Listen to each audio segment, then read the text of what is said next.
एक समय की बात है, एक गांव में बहुत ही अमीर व्यक्ति रहता था, जो कि सिर्फ धन से ही नहीं, मन से भी अमीर था। अपने गांव के लोगों की वो हर मुश्किल परिस्थिति में मदद किया करता था। उसकी इस खूबी की वजह से वो सिर्फ अपने गांव में ही नहीं, बल्कि दूसरे गांव में भी प्रसिद्ध था। ये नाम और ये धन संपत्ति उसने अपनी काबिलियत से कमाई थी। लेकिन उसका बेटा, जो कि बहुत ही कामचोर और आलसी किस्म का था, उसका किसी भी काम में दिल नहीं लगता था। बस खाना, सोना और इधर उधर की बातों में अपना समय बर्बाद करना, यही उसका काम था। वो व्यक्ति अपने बेटे की इन हरकतों से बहुत परेशान था कि अगर ऐसे ही चलता रहा तो आगे आने वाले समय में उसके काम को कौन संभालेगा। एक दिन वो परेशान होकर अपने एक दोस्त के पास गया और अपने बेटे की इस आलसपन के बारे में उसे सब कुछ बताया। उस व्यक्ति का दोस्त बहुत समझदार था।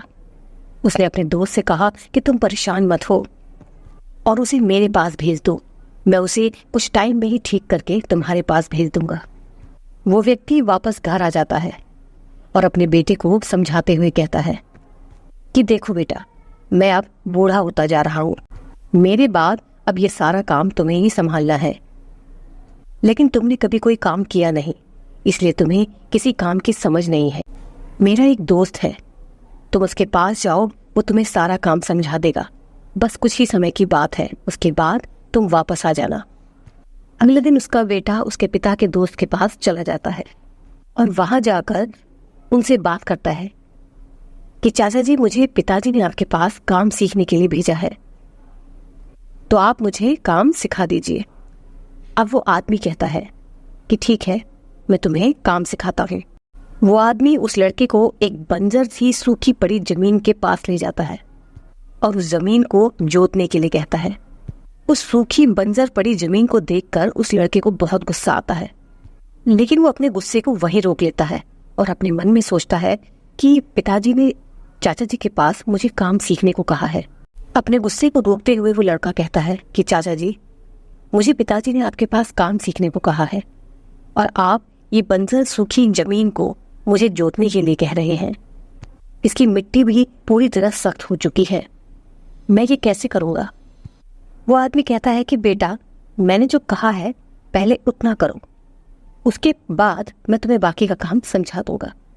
न चाहते हुए भी मन मार कर वो लड़का उस काम पर लग जाता है, ये सोचते हुए कि कुछ ही दिनों की तो बात है, उसके बाद घर जाकर फिर आराम ही आराम करूंगा। उस काम को करने में पहले दिन उसकी हालत बहुत खराब हो जाती है।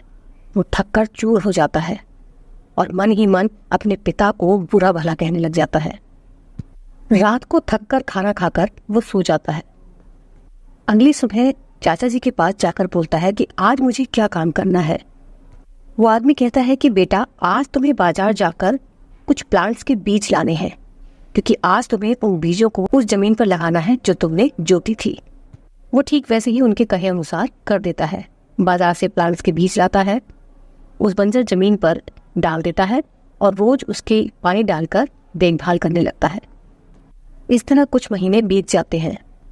वो बंजर जमीन एक सुंदर बगीचे में बदल चुकी थी। अब वो समय आ चुका था जब उस आदमी ने उस लड़के को अपने पास बुलाकर समझाया कि देखो बेटा, ये जमीन कितनी बंजर थी, तुमने इस पर मेहनत की और एक सुंदर बगीचा तैयार किया।